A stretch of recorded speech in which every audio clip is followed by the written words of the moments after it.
So Sweden, the country, has most of the class voting from the Western democracies. Yo, what's up, my friends? For this episode, we're going to discuss a number of topics like democratic preferences or class of the university students, secession voting, and the decrease of the class voting in the Western Europe. So very broad range of topics. Let's start with democratic preferences among St. Paul school students. For those of you who don't know, St. Paul is like an elite school in the US on the East Coast. If you didn't read, I recommend you read Khan's study about St. Paul. It's really cool reading. Anyway, in this study from 34, we see a trend of decreasing democratic preferences among elite sons and daughters of United States of America.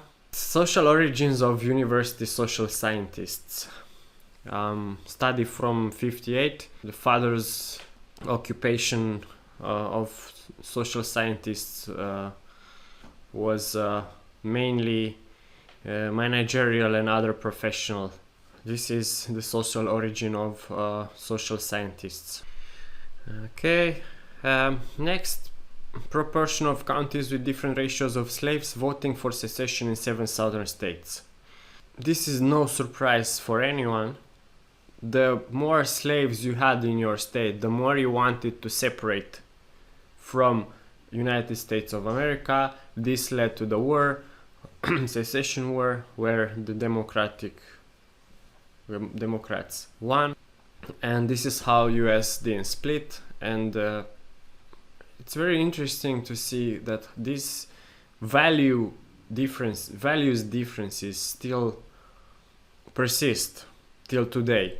We saw in the latest elections, US is basically split in Trumpist, middle US, Texas, and it's like a strip that separates the two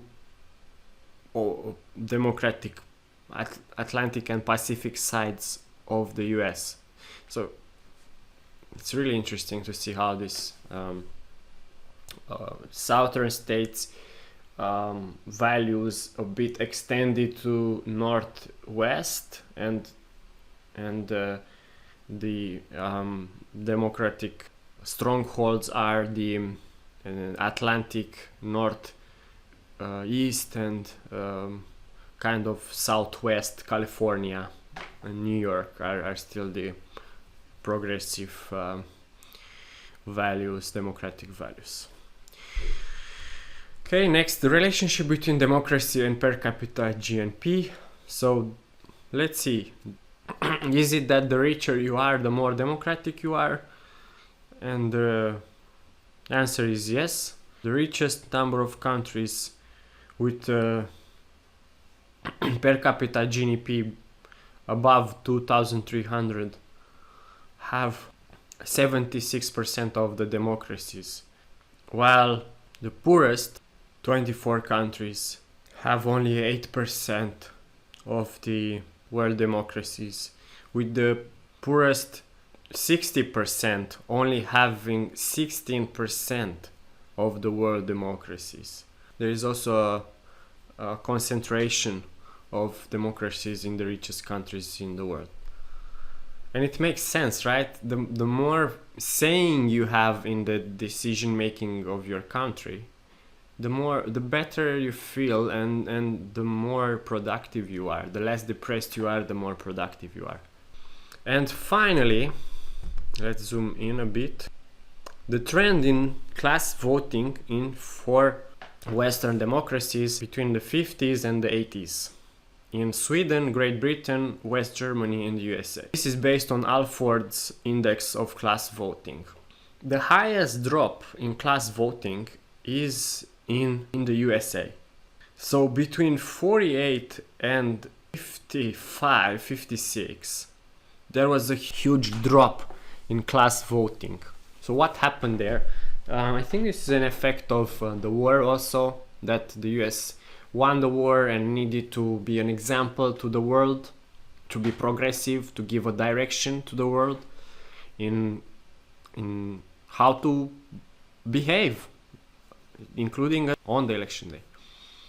So the USA started to say, okay, it doesn't matter how rich I am, I don't identify with that party because all my rich friends vote with that party. Yeah, I identify with the party because of values and issues that that party wants to solve, that I am personally interested in for my country and for the world, for my community and for my city. So it doesn't matter anymore my class, what position I have in the society, but it matters like more the transcendental values that we want to move towards, to the strategic values, if you want. So this is how I interpret class voting and the reduction in the class voting in the US and in all the West. West Germany also huge drop from 30 to 15. So US dropped from 44 to 7. Huge drop. Germany from 30 to 20 or 15, 17 let's say. Great Britain from 40 to 21. Sweden, the least drop. As we see in Sweden, still a lot of class voting, but a drop anyway from 50 to around 35, 37. So Sweden is the country who has most of the class voting from the Western democracies. Very interesting. So Sweden is still classist, let's say. If you like this kind of analysis, subscribe. See you in my next video. Bye bye.